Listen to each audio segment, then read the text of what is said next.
Hello, welcome back to Otter Pop Culture, and welcome to another Throwback Thursday. And this is the ninth episode.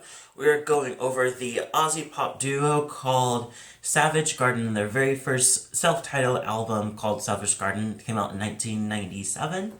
I have a history with them due to the fact that literally I'm a 90s kid, so I pretty much heard their title songs or their singles throughout my childhood. So I didn't know who they were. I thought due to the fact that like the boy band thing was happening and everybody was doing this and they're wearing white and being next to a beach all the time. I never before I saw who they actually were or what the look was, that's exactly what I imagined. Them blonde haired, white clothes, laying on the sand or walking in the beach, desperately grabbing for the lyric, definitely with love, truly, madly, deeply. I thought I can visualize the whole music video.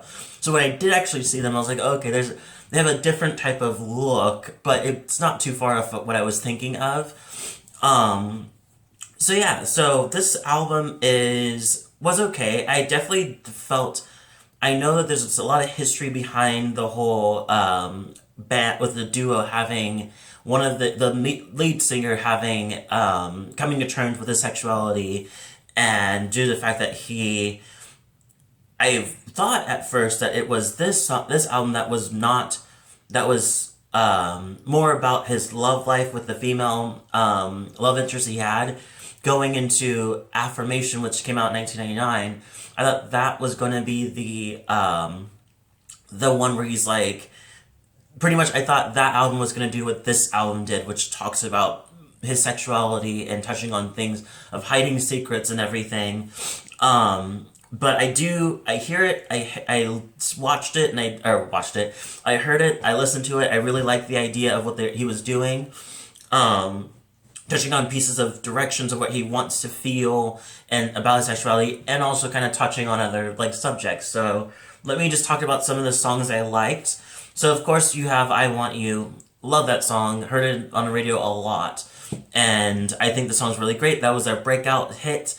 Going to Madly or Truly Madly Deeply was one of the songs I heard all the time, and I really loved it. I love the weird kind of desperate but sadness, but love, full this sound full of love coming through. Like it is very high emotion, pretty much.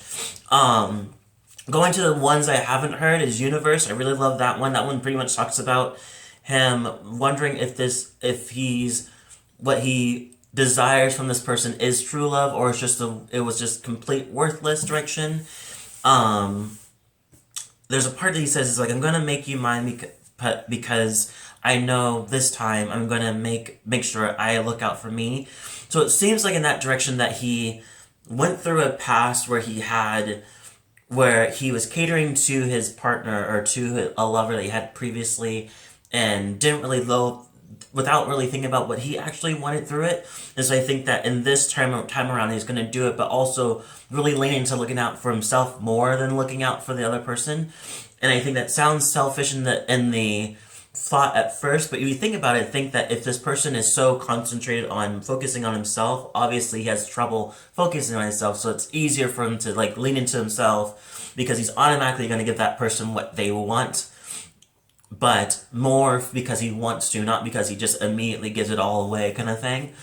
A Thousand Words was really interesting. I love the sound. I love the wordplay. It was really nice. This one's pretty much talking about an ex that lies to him, so he leaves. As he says, you can resurrect 1,000 words to deceive me more and more. 1,000 words will give the reason why I don't need you anymore.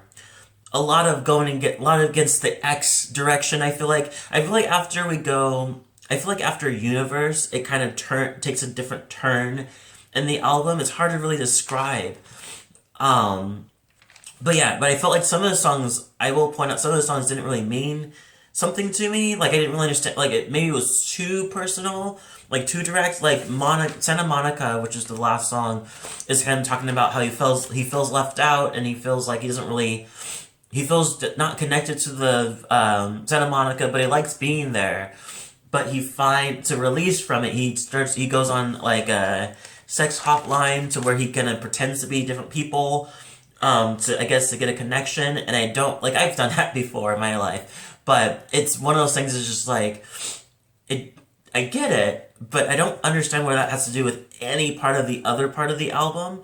Because other parts is talking about his sexuality. So you get I Want You get Universe, you get what's the other one? I think Violet, I feel like, does that. I feel like A Thousand Words, I feel like Promises does that, where he kind of talks about the exes and everything, or being in the relationship of wanting somebody kind of thing, or figuring out who they are. But yeah, so I don't really understand. I'll be honest, I feel like there are good songs, there are great songs that have great topics, when there's other songs that are just like, I don't understand what this has to do with anything, but okay. Yeah, but anyway, that's pretty much it. What I got from this is I'm still I feel like I'm still processing this. Like, it's not bad. It's not a bad album at all. It's definitely it definitely kicked off their popularity, obviously. But I felt like I feel like some songs I had to really just take a step back and think about.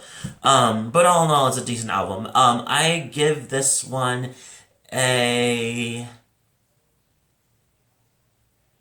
I give it a 7 out of 10. That'll do. 7 out of 10. Leave a comment below, tell me what you thought. If you liked it, or you liked this album, let me know. If you have any history with this album, let me know. If you like this video, hit the like button and the subscribe button, and also hit the notification buttons too, so you can get more of my videos. Thank you so much for watching, and I'll see you next video.